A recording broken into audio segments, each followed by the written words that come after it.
Antes de comenzar con este video, me gustaría que activaras las notificaciones del canal para que así no te pierdas mi próximo contenido. Muchas gracias por suscribirte.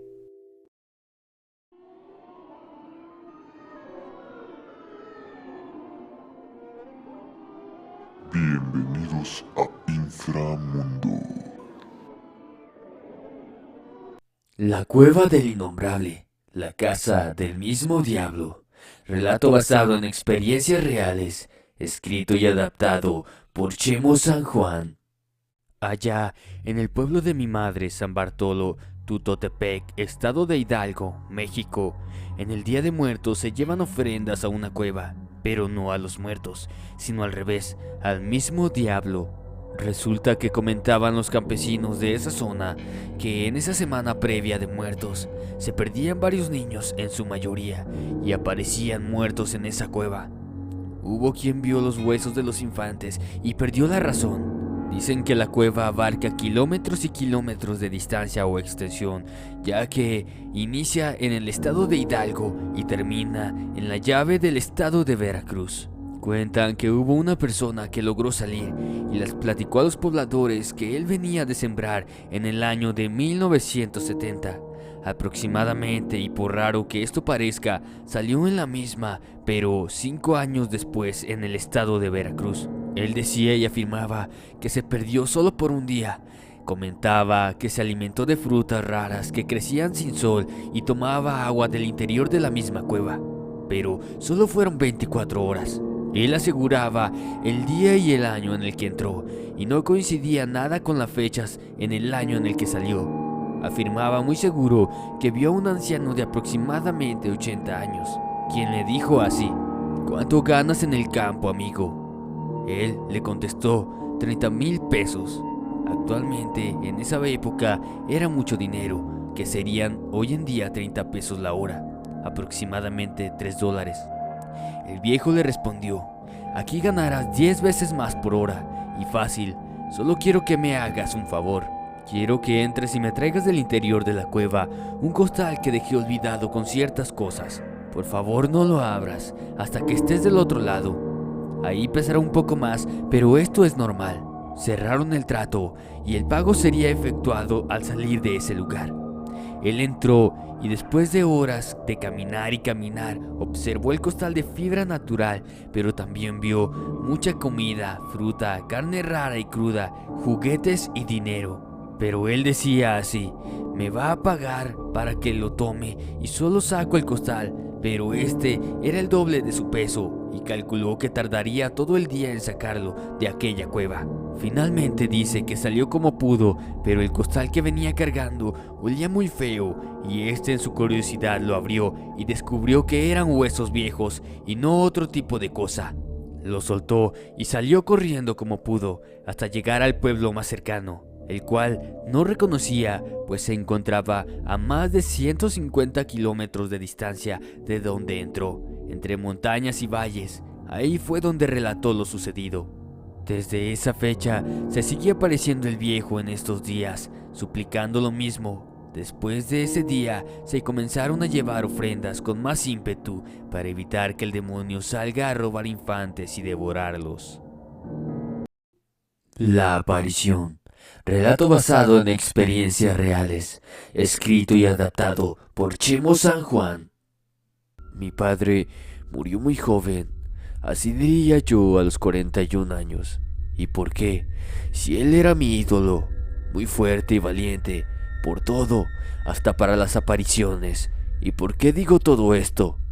Pues por el hecho de que jamás en los 22 años que lo conocí lo vi llorar o derramar una sola lágrima. Más bien, él se tragaba el coraje, odio y rencor y no lo expresaba o no lo demostraba. Y a la larga supimos que hacer eso era muy malo, ya que esto que él me comentaba me causó terror a mis escasos 10 años. Estoy hablando de 1990 en Los Reyes La Paz. Y ese lugar está en el kilómetro 24.5 de la carretera de la muerte, la México-Texcoco. Muchos conocen ese lugar.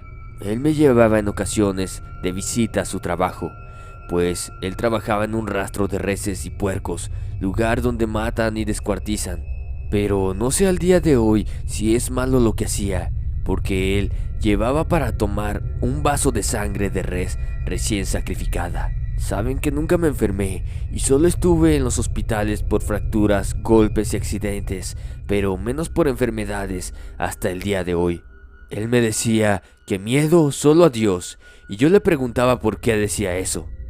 Él me decía así: hijo, yo trabajo de 1 de la mañana a 8 de la mañana, pues ya son muchas veces que me sigue una mujer y no me deja en paz, pero la he tenido de frente y nunca le he podido ver el rostro. Es raro porque siempre que voy solo se me aparece.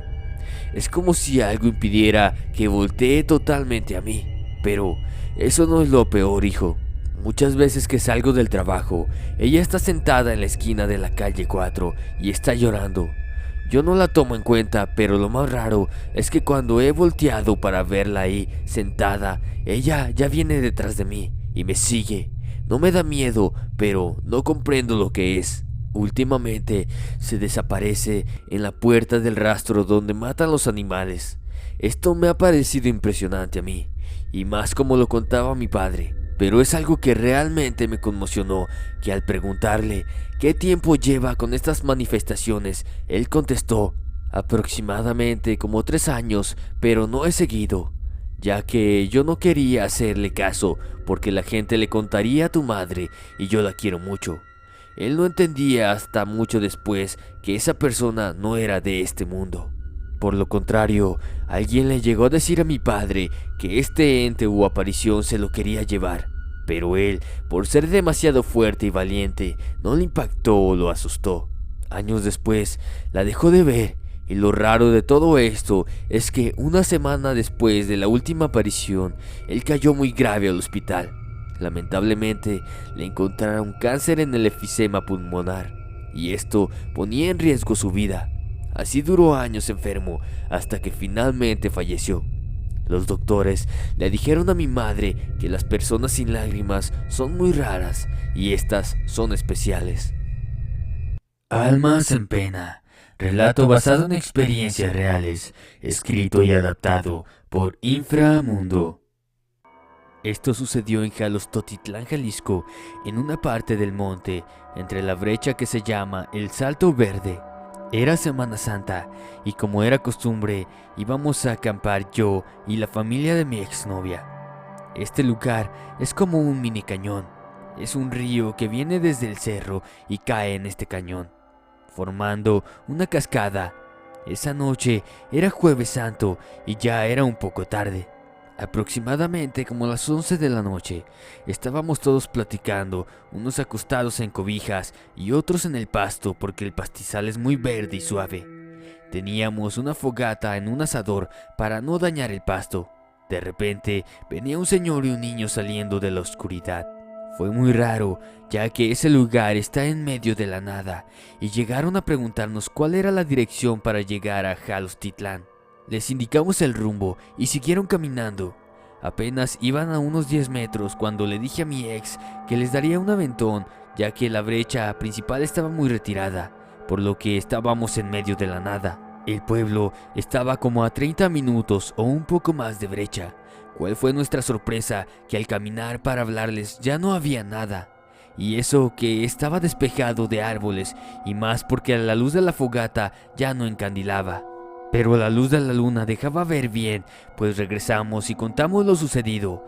Todos se asustaron, más porque fue algo raro que varios dijeron que no se les veía la cara con claridad. Pues esa noche nadie pudo dormir y la mamá de mi ex dijo que eran almas en pena, buscando su rumbo para descansar, y más por ser Jueves Santo. El fantasma de la avenida. Relato basado en leyendas urbanas, escrito y adaptado por Inframundo. La avenida Lázaro Cárdenas es una vialidad muy importante de Guadalajara, Jalisco. Conecta con el poblado de Chapala y es muy conocida por la gran cantidad de accidentes que suceden en ella. Se puede contar al menos uno diario, algunos demasiado fuertes con consecuencias mortales. Se identifica con la causa de una mujer que se aparece misteriosamente en medio del camino, distrayendo a los conductores. Cuando estos intentan esquivarla, sufren fatales percances y otros cuando aseguran haberla atropellado. Muchos testigos dicen que estos sucesos son causados por una presencia del más allá, que se aparece a altas horas de la noche, en medio de la oscuridad. Se cruza frente a los autos, causando accidentes a diestra y siniestra.